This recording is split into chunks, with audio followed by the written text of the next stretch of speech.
따르는 생각을 했었는데 누구를 좀 오시라고 할까 그러다가 제일 편한 친구 목사님을 오시라고 했습니다. 여러분들이 제가 없는 동안 3주간 동안 은혜를 받으셨던 이은영 목사님이 오셔서 특별 찬양도 해주시고 또 말씀도 전해주실 겁니다. 사모님 목사님은 잘 모르겠는데 사모님 혼자서 연주를 하셔서 영상으로 올린 걸 들어보니까 아주 더 실력이 많이 늘어나셔가지고 그전에도 잘 하셨지만은 이제는 어디에 내놔도 손색이 없을 만큼 너무 그 연주 실력이 느셨어요. 그래서 이번에도 오셔서 은혜로운 연주도 해주시고 또 여러분이 깊은 설교보다 짧은 설교가 더 좋죠?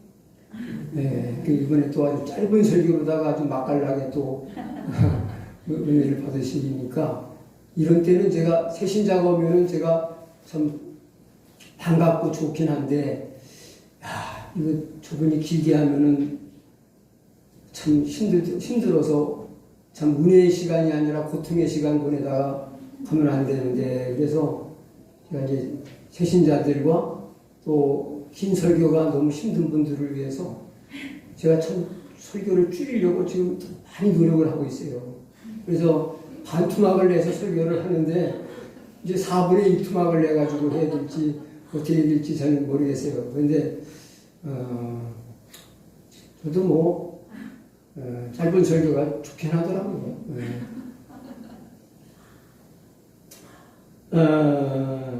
우리 이제 성탄절을 앞두고 제가 성탄절을 앞두고 참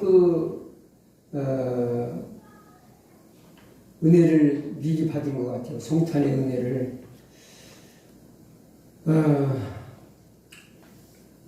우리 성탄절을 앞두고 이 대림절 기간에 되게 공교롭게도 또 우연이란 없지요. 하나님의 인도하신 가운데서 예수님의 그 모습에 관한 예수님이 누구시냐 하는 것을 알 수 있는 그런 내용의 말씀을 나누고 있습니다.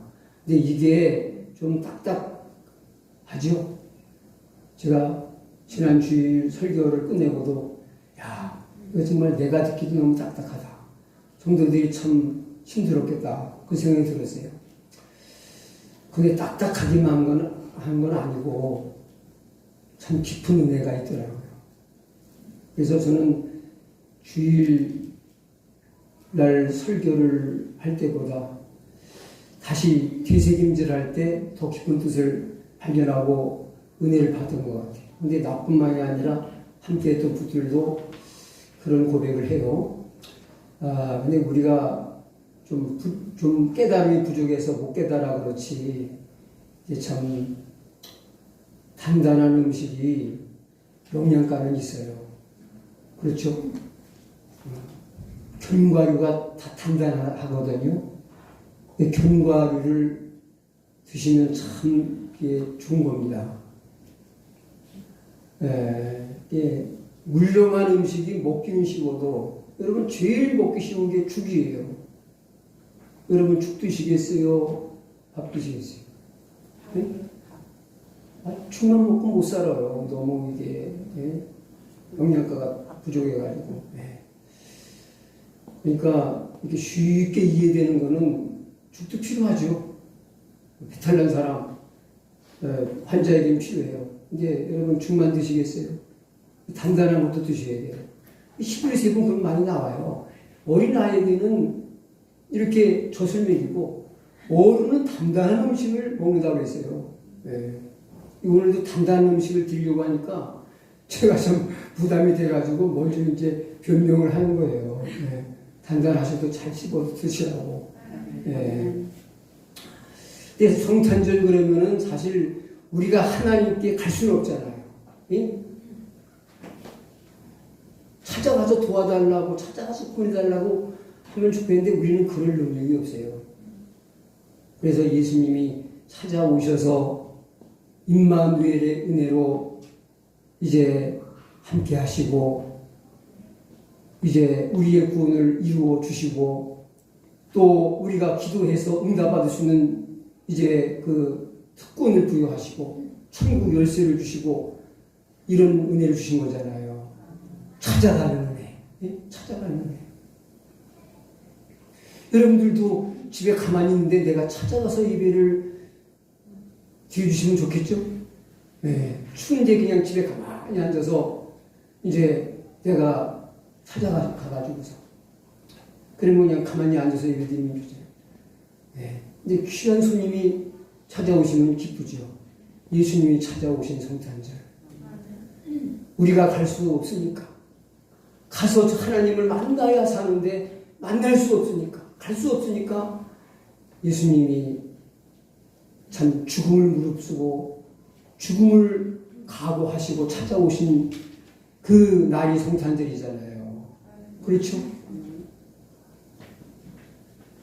그리고 또 어떻게 해요? 우리를 또 찾아오셔서 초대하세요. 오시긴 했는데 예수님이 주신 대로 사시고 우리는 우리대로 교류가 없이 예수님의 초대가 없으면 만남이 없잖아요. 그렇죠? 인천에 높은 분이 왔다. 네? 그리고 왔다고 내가 알 수 있어요? 만날 수 있어요? 교제가 이루어져요? 안 되죠. 그래서 그 다음에는 예수님이 초대를 하시죠. 마음을 열어라. 내가 네 마음에 들어갈게. 그러시죠. 마리아가 예수님을 잉태한 거는요. 참 이게 아주 깊은 의미가 있어요. 마리아가 예수님을 복중에 모시는 것처럼 우리는 마음에 모셔야 돼요. 마음에 잉태해야 돼요. 그러면 우리 마음에 예수님을 마리아가 예수님을 수태한 것처럼 우리가 마음에 예수님을 수태하면은 우리가 어떤 모습으로 살게 될까요?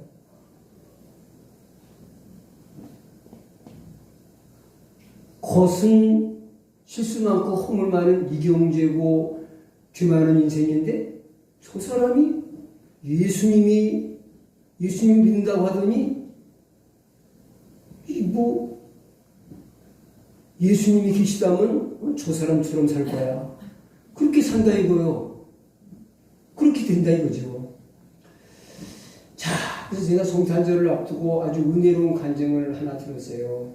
내가 그분을 보면서 딱 누가 생각났을까요? 그분의 간증과 고백을 들으면서 누가 생각이 났어요? 네? 예수님의 생애가 딱 정리가 되는 거예요. 지금 얘기한 그 저게. 네? 여러분도 한번 들어보세요. 교회에서 직분은 잘 모르겠어요. 교회 생활, 신앙생활 너무 잘하시는 것 같아요. 근데 그분의 간증을 들으면서 바로 저렇게 사는 게 예수님처럼 사는 거구나. 그런 생각이 들었어요. 진짜 예수님을 많이 닮으신 분이다. 꼭 빼닮았다. 그런 생각을 제가 했어요. 그 귀하지 않아요? 나도 다른 사람이 보고 예수님이 난 잘 모르지만은 예수님 하나님의 아들이라고 하는 예수님이 진짜 살아계시다면은 저분 같을 거야. 그 얘기 한번 들어보고 죽고 싶어요. 네? 여러분 그런 소원 없어요? 우리 소원은 좀 그런 고상한 소원을 가져야 돼요. 뛰부자하다고 돼가지고 돈방석 위에 살다 갈 거예요. 돈방석 위에 앉아봐야 뜯어먹겠다고 덜게 뜨는 사람 많아가지고 골치 아파요. 네? 돈이 많으면 사람은 꼬여. 온갖 힘이 있으면 사람은 꼬여. 근데 골치 아픈 인간들이 꼬여들어요. 근데 은혜의 사람들이 사모하는 사람들이 따라와요. 그러니까 은혜로운 일, 좋은 일, 영원히 행복한 일이 일어나게 되는 거예요. 네? 여러분 돈만 많으면 돈 귀신이 달라붙어. 진짜 돈밖에 모르는 사람들이 환자하고 달려온다니까. 네? 창기가 향 사방으로 퍼져나가면 뭐가 모여들어요? 헐라비가 모여들어요. 저 사람 돈 있다는 거 알면은요, 이게 돈파리들이 모여들어요, 돈파리들이. 네? 네. 근데 또 얘기를 꺼내면 이렇게 자꾸만 얘기가 길어져. 네. 그런데 그분이 어떤 가정을 하냐면은, 자기가 이제 주택을 하는 그런 일터가 있었는데, 운전을 하고 이제 직장에 가다가 보니까, 그 교육, 뭐니까, 그런 데를 시설이라고 그러죠. 예. 고아들, 이제, 사실 고아원이라고 해도 부모님이 살아계신 분들이 많아요. 살아계신 아이들이 많아요. 실제 부모님이 돌아가셔서 진짜 고아는 뭐 거의 안 되고, 10명이면 하나, 둘밖에 안 되고, 8, 9은 다 이제 부모님들이 계신데, 그 아이를 도저히 케어할 수 있는 능력도 없고, 그런 상황이 아니기 때문에, 이제 그런 시설에 맡긴 자녀들이죠. 그 중에서도 또 어떤 사람이냐면은, 장애 우들만 모여있는 그런 위탁시설이 있어요. 저도 그런 데를 시골에서 성탄절에 간 적이 있어요. 근데 우리는, 우리 손녀가 지금 우리하고 지내고 있지만은, 쟤는 뭐 외가 쪽, 친가 쪽 아주 진짜 사랑을 엄청 듬뿍 받아요. 한 애를 놓고 한 10명도 더 사랑하는 것 같아요. 10명도 더 사랑하는 것 같아요. 사랑을 주려고 그러는 것 같아요. 그러니까 제가 교만해져가지고 사랑이 너무 배가 부르다 보니까 내가 한번 제대로 안아주지 못했어요. 왜? 비싸. 안 안겨져. 제가 겨우 받아본 게 악수는 아주 건방지게 딱 내주고서 손은 주지만 그 이상 안 된다, 이거. 지금 지 얘기하는지 아는지 모르겠네. 근데 제가 그런 시절 갔더니요, 애들이 안아달라고 애들이 바글바글한데요, 그런 시설이 또 열악해요. 그래가지고 작은 공간에 애들이 바글바글해요. 선생님은 그런데 애들 30명 막 이상 되고 막 적어도 15명 되는데 선생님은 하나야. 손 한 번 잡아주고 안기는 게 이게 별따기야. 갔더니 애들이 다 그냥 안아달라고.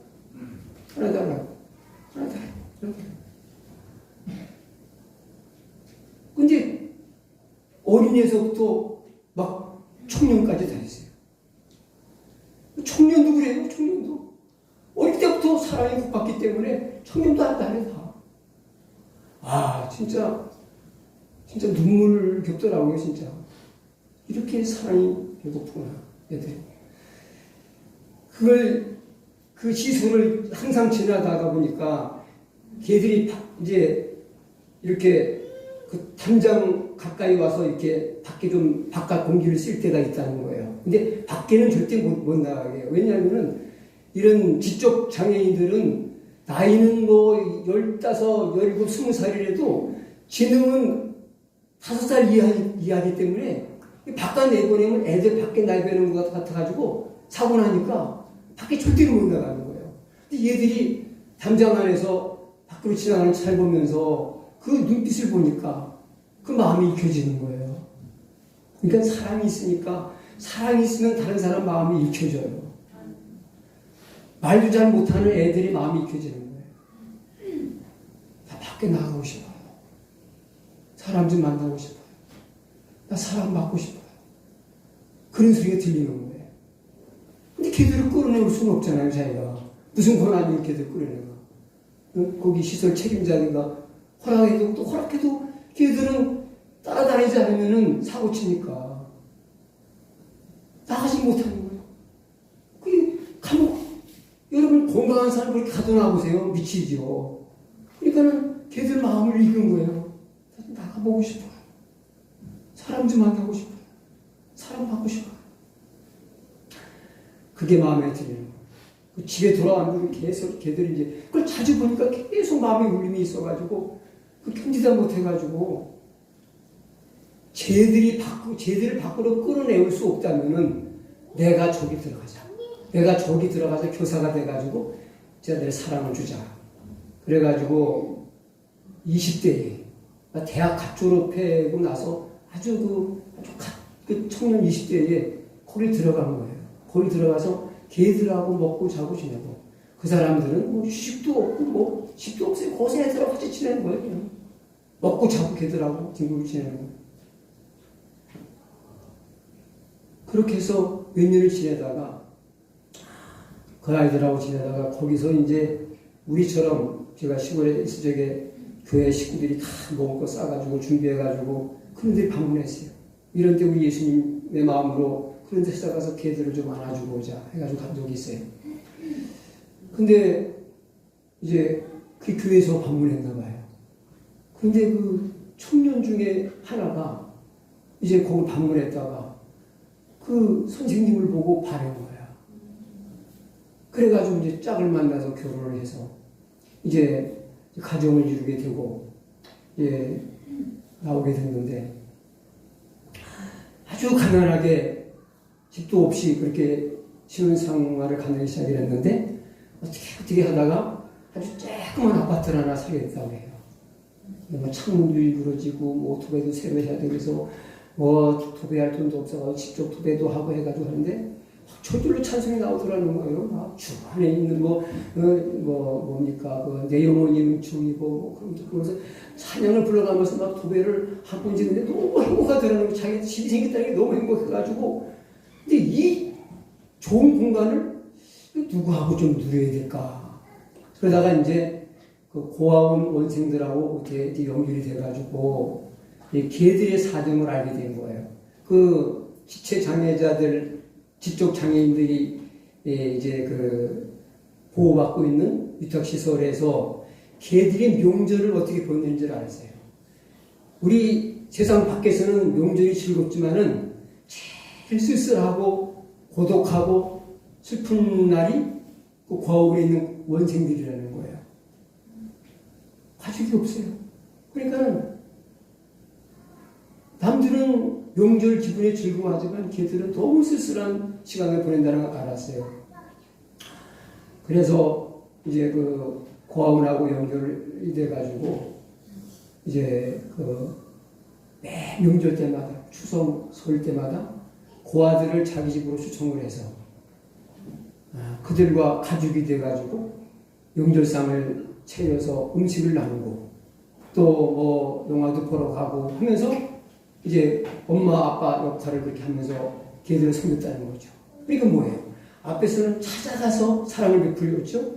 결혼한 다음에는 그 아이들을 자기 집으로 넓지도 않은 좁은 아파트에 불러다가 명절을 먹이면서 명절은 이렇게 즐거운 거야 하면서 막 맛있는 것도 해먹고 윷놀이도 하고 영화도 보러 가고 그러면서 그 아이들과 가족의 행복과 기쁨을 가르쳐주고 그런 걸 했다는 그런 스토리예요. 근데 이제 그 뒤로는 그렇게 아무도 케어할 아이가 없는 아이를 이제 그 위탁 부모가 돼가지고 돌이 안 된 아이를 자기 집에 이제 입양하는 거하고 위탁 부모가 돼가지고서 하는 거가 두 종류가 있어요.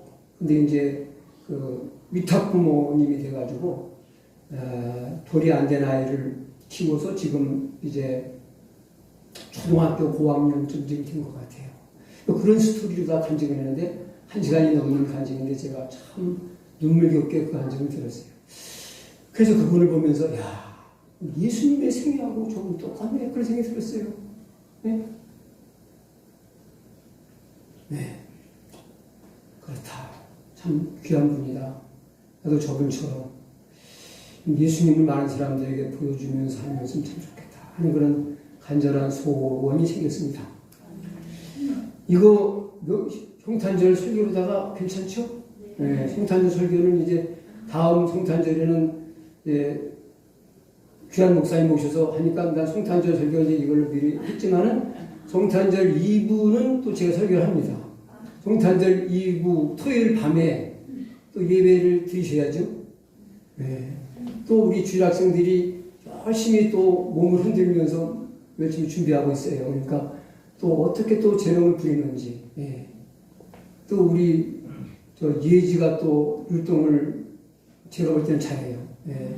남들이 볼 때는 잘하는지 모르지만, 그러니까,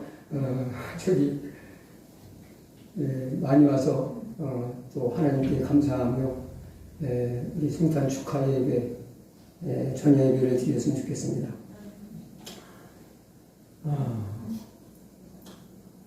이제 설교하겠습니다. 자, 이제 지금 앞에 것도 설교예요, 사실은.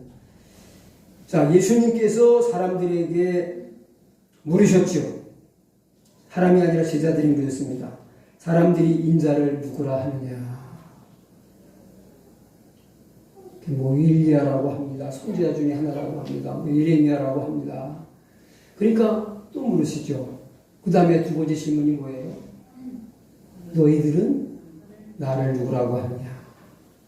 그러니까 수제자인 베드로가 주는 그리스도시요 살아계신 하나님의 아들이니이다 하고 고백을 했더니 주님은 굉장히 만족해 하시고 기뻐하신 것 같아요.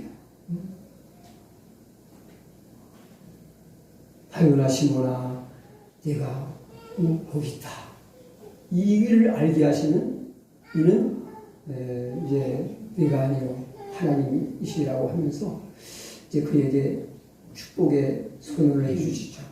또 그때 이제 이름을 개명해 주시죠. 베드로라고.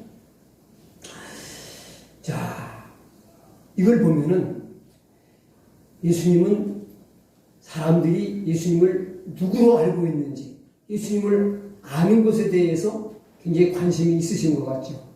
예? 그럼 지금은 아니실까요?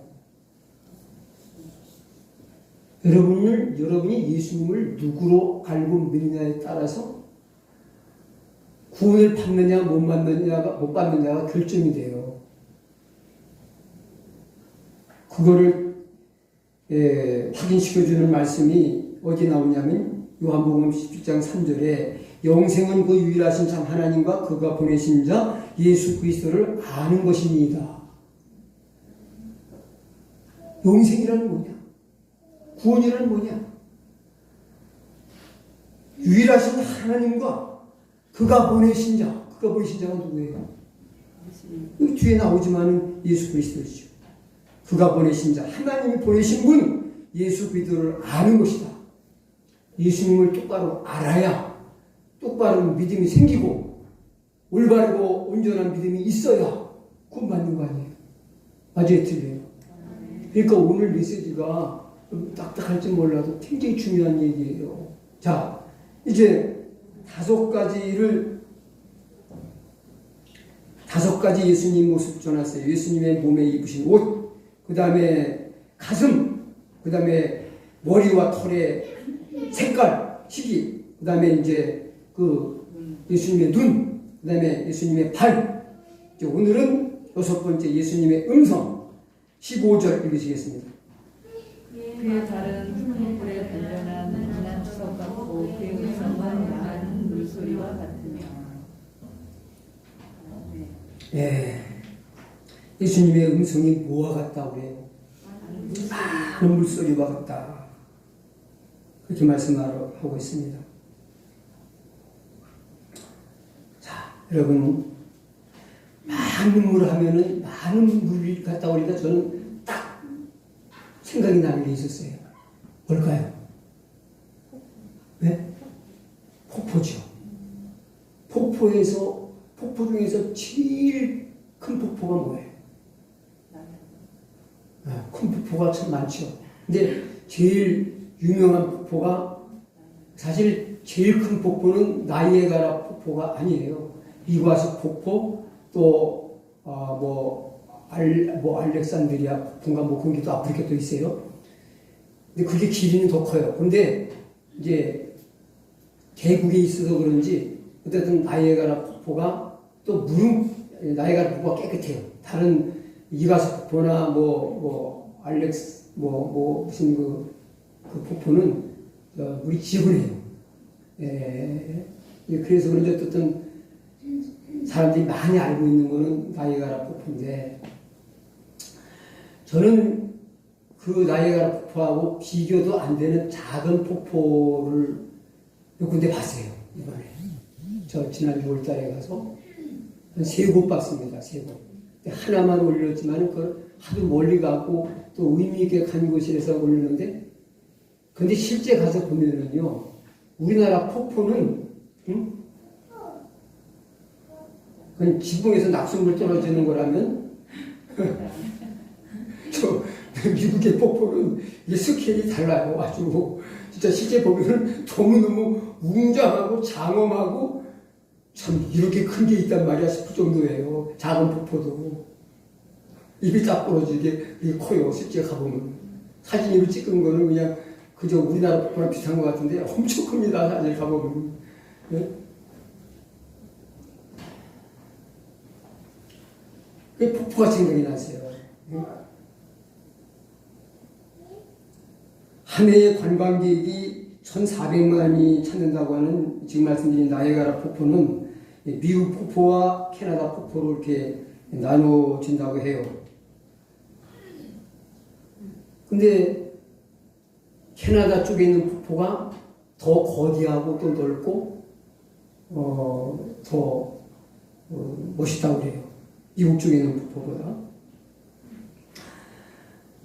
그런데 그 폭포가 높이가 52m고 폭이 670m고요. 초당 220만 리터, 초당 220만 리터의 물을 쏟아내고 있어요. 어마어마한 거죠. 그 물을 저항하고 거스릴 자가 있을까요?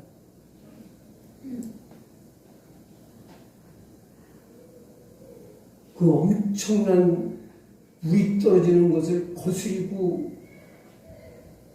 막아낼 수 있는 사람이 없어요. 네? 그걸 막아서 사람이 뭘 할 수 있다면은 그런 생각을 혼자 한번 해본 적이 있어요. 그걸 막아서 그 떨어지는 그 입추에 뭘 막아가지고 뭘 할 수 있다면은 어마어마한 전력, 수력 발전을 생산해내겠죠. 근데 못해요. 그 힘을 거스릴 수가 없어요. 엄청난 힘. 떨어지면. 거기서는 아무리 힘이 센 자도 거기 그 앞에 다다르면은 물의 힘에 의해서 무조건 떨어져 죽어야지 살 방법도 없어요. 거기 저항할 수가 없어요.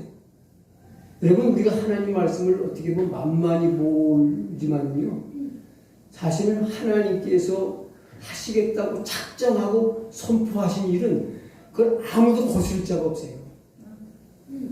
저항할 수 없는 말씀인 거예요. 하나님 말씀의 그 강력한 권세와 능력과 파워를 말씀하고 있는 거죠. 그러면서 이 물이라고 하는 것은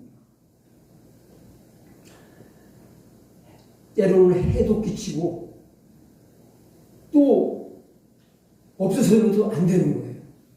그렇죠? 양면성이 다 있어요. 그래요, 안 그래요?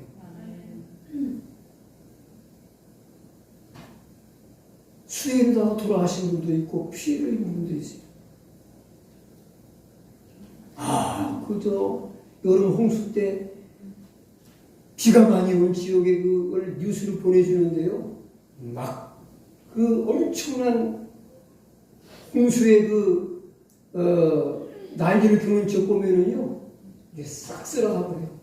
집이고 자동차고 그냥 다 쓸어가고 내려가더라고요. 여러분들도 보셨죠? 무섭죠. 그래서 사실은 하나님이 물을 가지고 심판도 하셨죠? 아시는 얘기잖아요. 유명한 홍수십니다. 그런가 하면은요, 물 때문에 살아요. 물이 없으면 아무리 좋은 환경을 줘도 물만 뺏어가면 못 살아요. 맞아요, 틀려요. 아무리 화려한 도시에도 수도가 공급 안 되면, 물이 공급 안 되면 그 도시는 얼마 안 가서 죽음의 도시가 되어버리고 말아요. 그렇죠? 그래서 에스겔서 43장 2절에 보면은요, 한번 보세요. 에스겔서 43장 2절.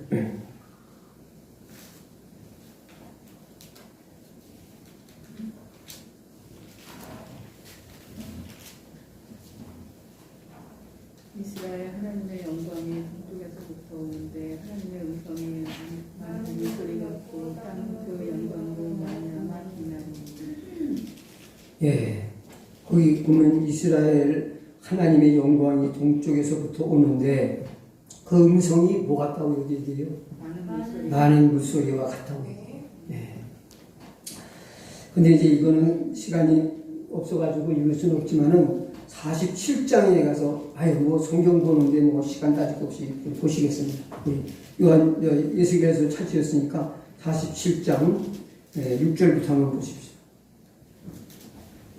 그가 이르시되 인자야 네가 이것을 좋아하느냐 하고 나를 인도하여 강가로 걸어가게 하시기로 내가 돌아가니 강 좌우편에 나무가 심이 많더라. 그가 내게 이르시되 이 물이 동쪽으로 향하여 흘러 아라바로 내려가서 바다에 이르리니 이 흘러내리는 물로 그 바다의 물이 되살아나리라. 예, 이 보니까 이 물이 뭘까요? 이 물이 어디서 나오는 물이냐면요, 1절에 보면은요, 1절에 보면은 성전 문지방 밑에서 흘러나오는 물이에요. 성전은 누구예요? 예수님. 네. 성전을 헐어라, 내가 사흘에 짓겠다 하신 거는 예수님 몸을 가리켜 말씀한 거라고 성경이 해석을 했어요. 이 물은 예수님으로부터 흘러나오는 은혜의 말씀을 상징하고 예수님의 이름으로 오시는 성령의 은혜를 또 의미하기도 해요. 그런데 그 물이, 그 강물이 어떤 일을 하는지 지금 그 역할을 지금 말씀하고 있는 거예요. 응? 강 좌우에 나무가 심이 많더라. 그러니까 물이 흘러가는 곳에서는요, 나무가 무성하게 자라요. 모든 식물들이 자라요. 그러면서 쭉 내려가다 보니까 이 흘러내리는 물로 그 바다의 물이 소송함을 얻더라. 소송한다는 것은 살아난다는 거예요. 물 때문에 많은 생명들이 막 왕성하게 살아난다는 거예요. 그리고 9절에 보니까 이 강물이 이르는 곳마다 번성하는 모든 생물이 살고 또 고기가 심이 많으니 그 물이 흘러 들어가므로 바닷물이 소송함을 얻겠고 이 강이 이르는 각처에 모든 것이 살 것이며. 강물이 흘러가는 곳마다 무슨 역사일 거예요? 중요한 거는요, 살려요. 이게 하나님 말씀의 힘이에요. 생명을 살리는 힘. 찬양도 좋고 기도도 좋지만요, 물론 그게 뒷받침 뒤에 되는 것이거든요. 실제 일하는 하나님의 도구는 말씀이에요. 네? 그래서 예수님도 은혜와 진리가 충만하더라.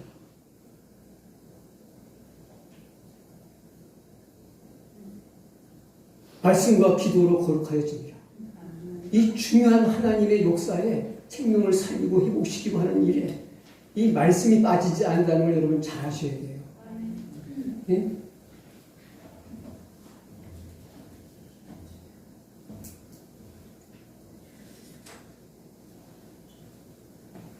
근데 진짜 물이 없는 곳은 가면 삭막해요.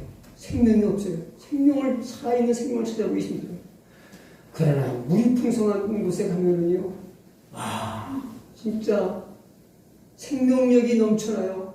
왕성해요. 그 시애틀은 비가 많이 오는 미국의 도시로 유명합니다. 그런데 그 기온은 연평균 기온은 한국보다 낮아요.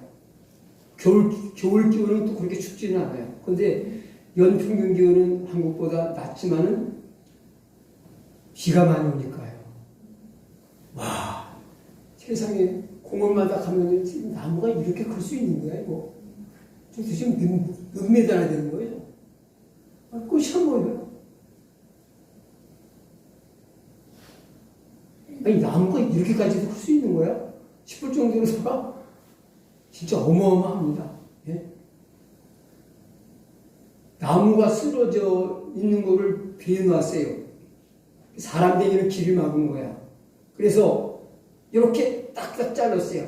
거길 내가 지나갔어요. 그 나무의 지름 길이가 내 키보다 커요. 그거는 그렇게 큰 축에 들어가는 것도 아니요. 그 동생 나무들이요. 그 나무 지름이 내 키보다 더 크다니까요. 그 왜 그래요, 거기? 거기 비가 안 온다면 그렇게 컸겠어요? 비가 오니까 수분과 양분을 빨아올려가지고 크는 거 아니에요. 말씀을 먹어야 믿음이 자랍니다. 네, 건강합니다.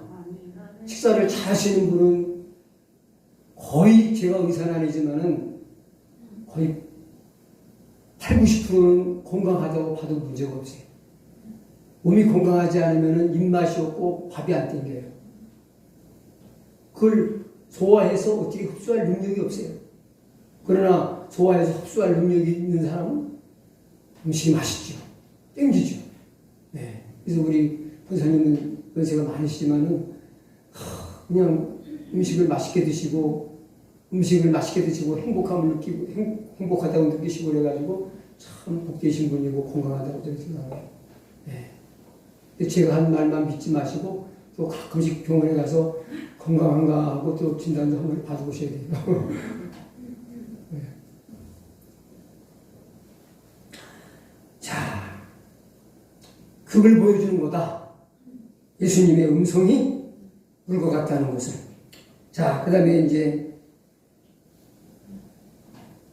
16절 상반절로 넘어가겠습니다. 15절에서 사도 요한이 뭘 봅니까?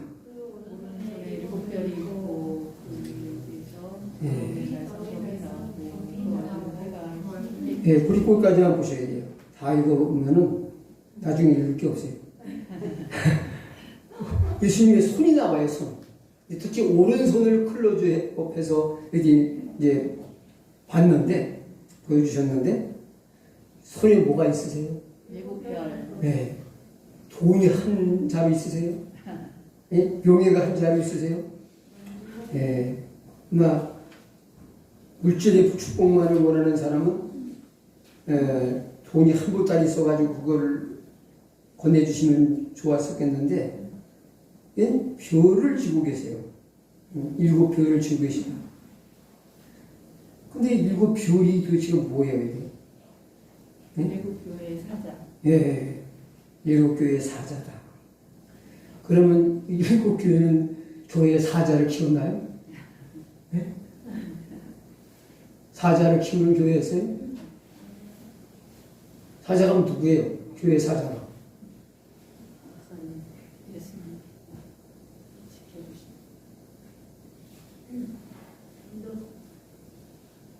이건 1차적으로 사자라는 말은 대리자라는 말이고 사자라는 말은 사실은 천사라는 의미를 담고 있습니다. 영어 성경으로는 엔젤, 천사가 하나가 아니까 엔젤스로다가 이렇게 표기돼 있어요. 근데 이건 하늘의 신부를 꾼 하늘에서 하나님 부르시는 종이고, 근데 천사가 교회에 와가지고 신방도 해주고 안 보이게 하는 일도 있겠지만 여러분들이 그걸 느끼지 못하잖아요. 네? 목사님은 신방 안 해주셔도 돼요. 우리는 천사가 수시로 신방을 오니까 설교도 제가 천사한테 잘 듣고 있으니까 그냥 목사님 설교는 그냥 아껴두세요. 천국에 가서는 하시던지 뭐 그러면서 이제 거부해서 되겠어요? 네. 저는 이거 두 가지로 해석합니다. 천사로만 해석하는 분들도 있고 또 주의 종으로만 해석하는 분들도 있는데 하나님은 하늘에서 일하시고 하늘의 심부름꾼 천사를 통해서 일하시고 땅의 심부름꾼 그의 사역자들을 통해서 일하시는 거 맞잖아요. 그래야 안 그래요? 둘 다를 말하는 거죠. 그러면 예수님이 오른손은 힘 있는 손이고, 예? 힘 있는 손, 능력의 손이고, 일하는 손이고, 붙잡는 손이에요. 다 오른손 제비는 아니지만, 그러나 되게 오른손 그러면 그런 의미를 가지고 있다. 힘 있는 손, 그 다음에 일하는 손, 붙잡아 주시는 손. 바로 예수님의 손은 그런 손이라는 거죠. 여러분, 그 교회 사자를 붙잡고 계시다는 말은 결국은 누구를 붙잡고 계시다는 말과 같은가요? 우리 그건 이제 좀 생각을 해보시고 답을 주세요. 자, 예수님 오른손에 7 별이 있다는 것은 어떤 의미냐? 7 교회의 사자를 우리 주님이 주장하고 계시다는 거예요. 아멘입니까? 그런데 여러분들은 뭐 안 그러시지만은 참 너무 감사하고 하나님께 영광을 돌릴 만한 일이에요. 근데 한국 교회도 뭐 안 그런 교회가 더 많겠죠. 그런 교회보다. 그런 교회는 그 교회의 사자를 주장하는 이가 주님이 아니실 때는 문제가 많아져요. 아시겠습니까? 사람이 주장을 하는 거예요. 그 교회 장로님들이 주장을 하는 거예요. 겉으로 볼 때는 목사님인데 그 교회 사자고 대표자인데 내면적으로 보면은 목사님이 전적으로 이빨 센, 말빨 센 장로님들의 말을 안 듣고는 그 교회를 나가든지 있든지 둘 중에 하나를 해야 돼요. 그런 교회가 있다고 해요. 나는 그런 교회를 하나님이 안 보내주셔서 너무 감사하죠. 그런 교회를 안 다녀봐가지고 그게 진짜인가, 그게 간땡이 분 사람도 있나 싶은 생각이 들어요. 못 봤으니까 직접은. 근데 그런 얘기를 제가 많이 듣는 거 보니까 이런 얘기를 하는 분들이 다 저는 뭐 아는 분들이 주로 목사님인데 거짓말 하는 건 아닐 거 아니에요. 그렇게 아주 감히 이스대로 부른 사람도 있다 그러더라고요. 주장한다는 거야. 그럼 이게 뭐예요? 그러면 그 사람들이겠죠. 그럼 목회자가 목회자답게 안 하니까 내가 가만히 있는 거 아니지 않습니까? 그럼 되는 거예요? 네? 아니, 목회자가 목회자답게 안 굴면은 그래도 되는 거냐고요. 언제 자기들한테 목회자가 목회자답게 안 굴면은 네가 손 좀 봐줘라 하고 어떤 사명을 주셨어요. 아니에요. 잘하든 못하든 내가 죽이든 살리든 할 게 이거예요. 아시겠습니까? 그 사람이 가만히 내버려 두면은 하나님이 손보시고 못하면은 아시겠어요? 더 예민하게 손봅니다. 평신도보다. 아시겠어요? 가만히 안 둬요. 목사님도 목회 하나님 마음에 안 들겠다가 죽자 살아나는 사람들이 한둘이 아니에요. 하나님 살아계신데 하나님의 교회를 지멋대로 하는데 가만 내비둬요? 한 죽이다가 놓지. 그래 안 그래요? 죽이다라도 말 안 들으면 죽여요. 그러니까 지가 좌지우지하고 주장하는 건 뭐냐? 하나님 노릇 지가 하겠다는 거예요. 아주 틀려요. 그거 하지 마세요. 여러분, 우리가 죄인지도 모르고 짓는 죄 중에 하나가 뭐냐? 지가 하나님 노릇하는 거예요. 여러분, 내가 좌지우지할 수 없는 대상이 있어요. 사람 중에도. 아시겠습니까? 한마디로 해서 이래라 저래라 할 수 있는 대상이 있다고요. 그 중에 하나가 주의 종이고, 그 다음에 부모님도 마찬가지. 그 중에 하나. 그들은 다 하나님이 세워놓은 사람들이기 때문에 그래요. 하나님이 맡겨요. 잘해도 못해도. 아시겠습니까? 여러분, 하나님이 주장하신다는 것에 대해서 의미있게 드려야 돼요. 우리가 하나님의 주재권을 인정하는 신앙이 이게 참 신앙이거든요. 지가 주인이야. 지가 다 판단해. 저는 이제 근래 들어서 제가 심각하게 느끼는 건 뭐냐. 남 비난하는 얘기 절대 안 하겠다. 이게 뭔지 알기 때문에. 비난과 판단은 누가 하실 수 있는 권한이 있는 거예요? 하나님. 그래서 나는 내가 혀를 끄는 거라도 누구 비판하고 판단하는 거 진짜 절제하고 조심해야 되겠다. 하는 걸 다짐하고 또 다짐해요. 여러분, 하나님이 하실 일을 하나님이 하시게 두세요. 내가 하겠다고 그러는 거는 엄청나게 하나님이 노여하신 일이고, 그게 제일 교만이에요. 아시겠습니까? 아무리 예하고 뭐 다른 거 굽신굽신하면서 엄청 겸손한 것 같아도 하나님 자리에 지가 서서 나서는 게 이거보다 교만이 없죠. 하나님 일을 지가 하겠다는 것만큼 이게 교만한 게 어디 있습니까? 네. 그 다음에 둘째는 7교회의 사자를 보호하고 계시다는 뜻이에요. 네. 보호하고 계시다. 그럼 아까 이제 그 질문과 연결이 됩니다. 그러면 사자만 보호하는 거예요? 7교회 사자들을 보호하는 거군요. 네? 저는 그걸 느껴요. 하나님의 보호하심이 있었구나 하는 그런 일을 여러 번 경험했습니다. 주의를 하면서. 야, 죽을 뻔했다. 진짜. 여러분, 복잡한 세계로다가 여기 이렇게 운전을 하고 나가면요, 아찔아찔 하는 때가 한두 번이 아니잖아요.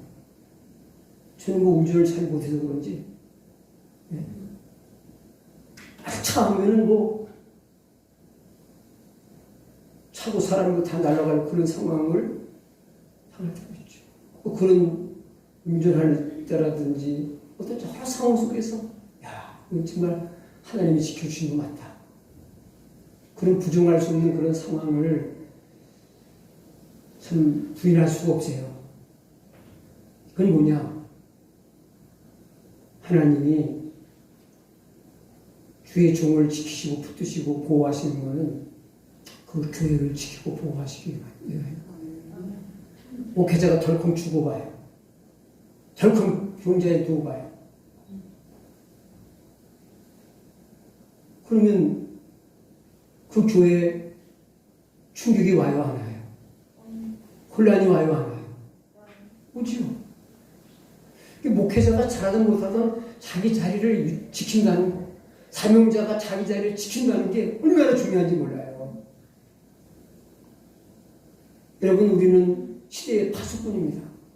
예수께서 너는 파수꾼이라는 말씀을 하고 있잖아요. 파수꾼은 지키는 거예요. 자리를 지키는 거예요. 파수꾼이 자리를 뜨면은, 그 군대가 적의 공격을 받아 무너져요.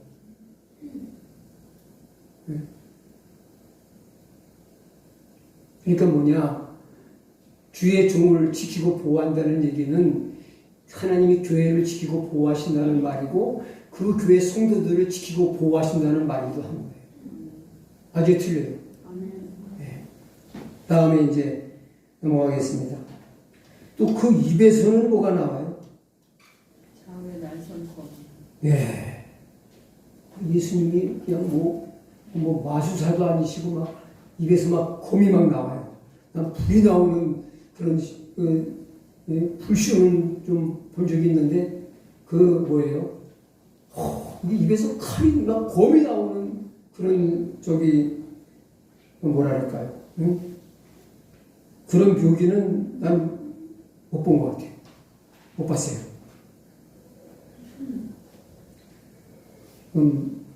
곰이 뭘 상징해요? 응? 근데 이와 같은 비슷한 표현이 많이 나와요. 다른 성경에도. 이사야서에도 나오고 데살로니가 후서에서도 그 같은 말씀을 할 수 있는데 특히 데살로니가 후서 2장 8절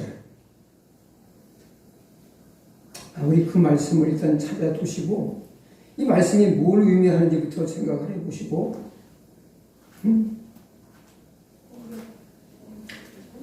우리 칼도 아까 물처럼 양면성이 있죠. 그렇죠? 강도의 손에 들리면 이게 흉기가 돼요. 남의 생명을 위협하고 협박해요. 그러나 주부의 손에 들리면 이게 음식을 만드는데 도구로 쓰여져요. 맞죠? 그리고 의사의 손에 들려주면 뭐가 돼요? 수술 도구가 돼요. 생명을 치료하고 살려내요. 그래야 그래요.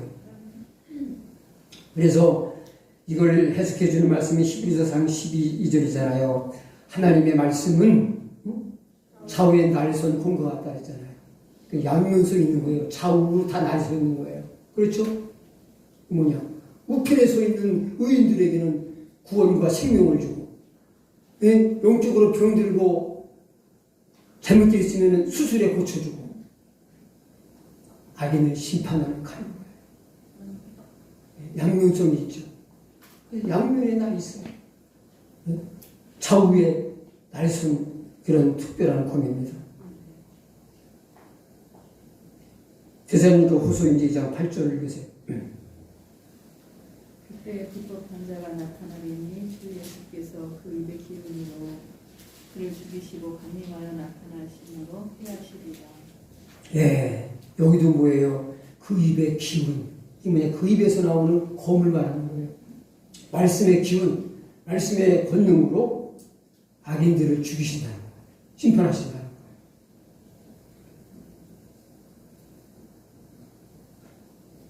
자, 여러분, 우리 하나님께로부터 임하는 말씀, 이런 은혜의 것도요.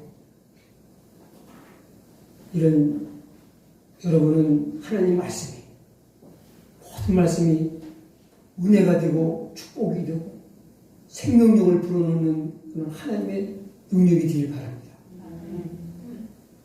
이게 심판의 칼로 다가와서는 사도행전에서도 현장이 나타나요. 스데반 집사님이 성령 충만해서 얼마나 은혜로운 설교를 했을 거예요. 제가 그 자리에 있었다면 아마 진짜 일생 최대의 은혜를 받고 막 통곡하며 하나님 앞에 구걸해졌을 거예요. 저 여러분, 하나님 주신 장점 중에 하나가 뭐냐? 저 참 은혜 잘 받아요. 저는 여러분들이 제가 이제 은퇴하고 여기 평신도로 앉아서 이제 설교할 권력은 없고 예배는 드릴 수 있고 그러면은 여러분 중에 누가 설교를 해도 저는 은혜 받을 수 있어요. 중전들의 간증에 저는 엄청 은혜를 받고, 지난주에도 아까 배은희 작가님, 그분이 책을 쓰셔가지고 작가라고 이렇게 소개를 하는데, 그분 간증 들으면서 진짜 눈물을 뚝뚝 흘리면서 간증을 들었어요. 근데 그렇게 그렇게 슬픈, 그분 이야기가 그렇게 슬픈 스토리는 없어요. 그 가정은 그냥 평탄하게, 행복하게, 편안하게 사는 집안이에요. 알콩달콩. 그렇게 인생을 슬프게 비극적으로 살아온 것도 아니에요. 근데 그 사랑에 감동해서 눈물이 나는 거죠. 그 사랑이 하나님의 사랑이기 때문에 내 마음을 울리는 거죠. 하나님의 사랑의 전달자로서 살아가는 모습이 너무 아름답고, 너무 진짜, MC 세 분도 그래요. 나는 오늘 천사를 만났다. 그래요, 천사를 만났다. 그러니까 그분은, 이게 무슨 소리냐고. 근데 그래요. 저도 그분 고백이에요. 천사를 만나고 사람으로 오신 예수님 만났다. 그분이 원래 착하게 태어나서 예수님 없이도 천국 갈 만큼 착해서가 아니라 예수님이 그 마음에 계시니까 예수님이 나오는 거예요. 그 속에 있는 대로 나와요. 꿀 먹은 강아지 건드리면 꿀 나온다 그러잖아요. 콩자루 터뜨리면 콩 나오고, 예수로 충만한 사람은 건드리면 예수님 나와요. 네? 그 맞는 얘기죠?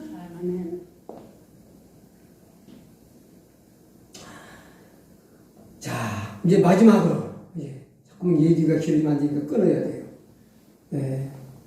저는 끊는 기술을 배워야 될 것 같아요. 예수님의 얼굴입니다. 마지막 부분 16절 하반절에 그 얼굴은 어때요? 해가 힘있게 비치는 해가 것 힘있게 같구나. 비친다. 예수님의 얼굴이 해 같아요.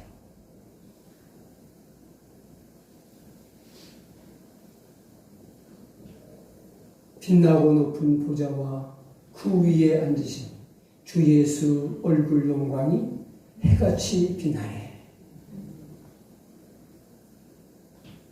찬송가 가사에 있는 것처럼 예수님이 영광스러우신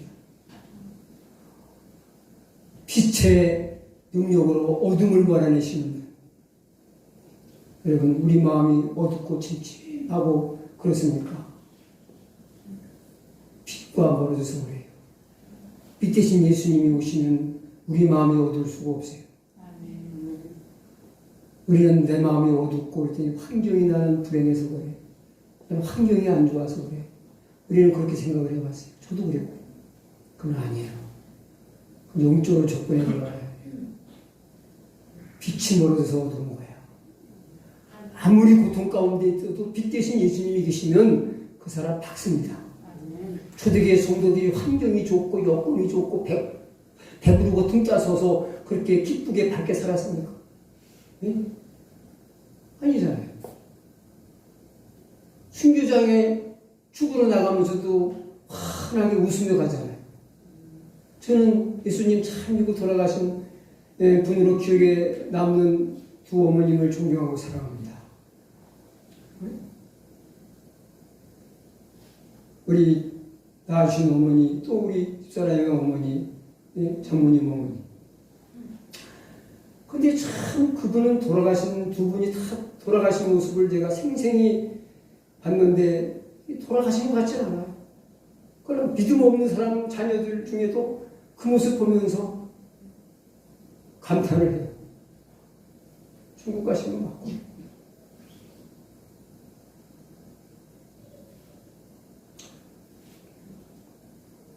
왜 그래요?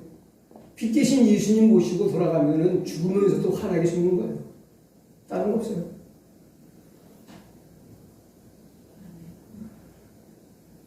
그냥 엄청난 부와 영광을 누리면서 살다가 가도 예수님 없이 죽으면은 그냥 마귀상을 하고 가는 거예요. 어둡게 가는 거예요. 진상하고 가는 거예요. 진상하고. 저도 더도 말고 덜도 말고 두 분 어머니 마지막 모습처럼 그렇게 가고 싶어요. 와, 그 얼굴로 메시지를 전하고 간 거잖아요. 얘들아, 슬프지? 기뻐하지 마.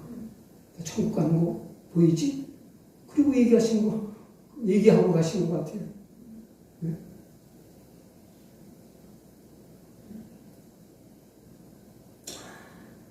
자, 그리고 이 빛의 능력. 예수님은 빛이십니다. 나는 세상의 빛이라고 하셨어요. 요한복음 8장 12절에. 지난 11월 25일에 경북 봉화 아연 탄광에서 매몰 사고가 있었잖아요. 그래서 광부 두 사람이 221시간 9일 5시간 만에 극적으로 구조가 됐죠. 근데 한 분은 작업반장적인 아주 거기서 오래 일하신 분이고, 그분이 방송에 나온 그 얘기를 제가 방송에 출연해서 들은 얘기를 지금 전하면서 좀 교훈을 얘기하려고 하는 거예요. 근데 같이 일했던 분은 입사해서 일한 지 나흘밖에 안 되는 분이에요. 신참이에요. 신참은 처음 당한 일이니까 그분도 그렇게 절망적인 처음 당했겠지만은 갱도가 무너져가지고 막 그냥 그 갱도 속에서 일하다 보면은 위기상황 같은 어려운 일들을 많이 이렇게 겪었을 거 아니에요. 그러니까는 좀 그런 여러 가지 10년 이상 근무하면은 그 회사에서 좋은 일, 나쁜 일, 작은 사고 여러 가지 봤을 거 아닙니까? 여러 가지 경험이 있으니까 조금 느긋도 하고 그래가지고 이제 그 신참은 얼마나 좀 놀라운 일이겠습니까? 예? 이거 취직해서 나흘 만에 이제 가는 거구나. 절망하겠죠. 그래서 이제 그 신참 이제 동료를 격려하면서 막 희망을 가지고 우리는 안 죽어. 우리 한번 살 길을 찾아보자 하면서 이제 어떤 갱도 안에서 많은 전문적인 지식과 경험을 가지고 살 길을 찾는 거죠. 밤이 되면 추우니까 또 여기 땅속은 추우니까 우리 몸이 저체온 쪽으로 또 체온이 떨어지면 죽으니까 우리 살기 위해서 뭐 하자. 좀 비밀을 찾아가지고 뭐 이렇게 보호막을 치고 하면서 여러 가지 일을 하면서 희망의 끈을 놓치지 않고 아주 꿋꿋하게 이제 봉지 커피 뭐 몇 봉이에요? 뭐 20봉지 넘는 거 가지고서 이거 아껴서 하루 한 잔씩 다 먹으면서 그거 이제 연명을 했다잖아요.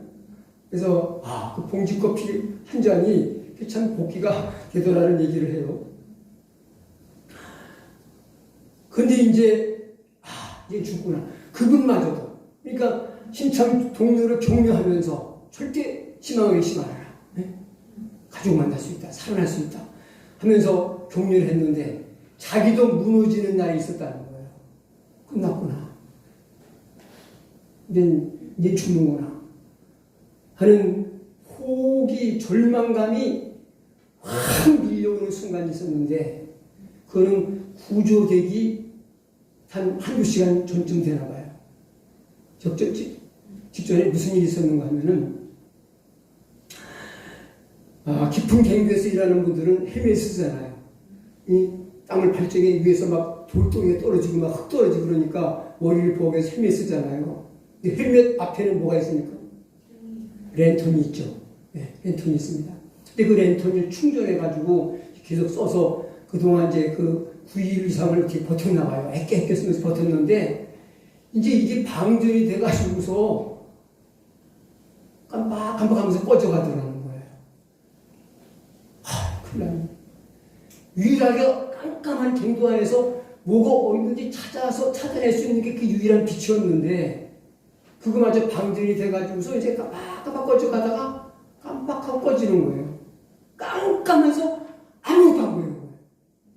그러니까 이거를 뭐 물이 떨어지는 뭐 물이 어디서 떨어지는지 뭐 낙수라도 받을 수가 있나 뭐 먹을 게 어디 있는지 어디 또 들어가서 피해야 되는지 아무것도 안 보이는 거예요. 빛은 싹 사라지고 어둠이 꽉 차니까 이제 끝났구나 하는 생각이 들더라는 거예요. 그의 고백을 들으면서 이 빛은 신앙을 떠나서 사람에게 살 희망을 주는구나 하는 걸 깨달았어요. 왜입니까? 그렇다. 예수님 빛이라는 것은 네가 아무리 절망 가운데 있어도 나는 너의 희망이야. 나는 너의 영원한 희망이야. 그런 걸 말씀하고 있는 거죠. 예수님만 잡으면요 아무리 깊은 수렁에 빠졌어도요 다 나오게 돼 있어요. 주님이 건지십니까? 아무리 큰 대적을 만나도 이게 돼 있어요. 왜? 주님이 날 대신하여 싸워주시니까. 아멘. 예수님은 빛이십니다. 예수님이 빛으로 표현된 것은 너무 많아요. 이 요한계시록에 보여진 예수님의 모습은 다른 성경에도 요한계시록 아니 다니엘서, 에스겔서, 이사야서 등등에 똑같이 조명되고 있어요. 성경은 이렇게 짝이 있고 그거를 개비해 주는 게 있거든요. 그럼 이런 구약 신약을 통틀어서 이렇게 예수님 모습이 드러난다면 이 모습 하나하나에 의미가 있는 거 아니겠어요? 그 의미는 예수님은 이런 분이로구나. 그걸로 끝날 게 아니라 이런 모습으로 현현하여 자신의 모습을 드러내신 예수님이 우리에게 주시는 메시지는 뭐냐? 나는 너를 돕는 자야. 나는 너와 항상 함께하고 있어. 너의 대적은 내가 맡아 해결하고 너의 문제는 내가 대신 짊어지고 또 너에게 필요한 것은 내가 다 공급할게 하는 모든 답이 들어있는 거예요. 저는 이 말씀을 하나하나 이렇게 묵상하고 나누면서 지난번에 이제 앞에 거를 나누면서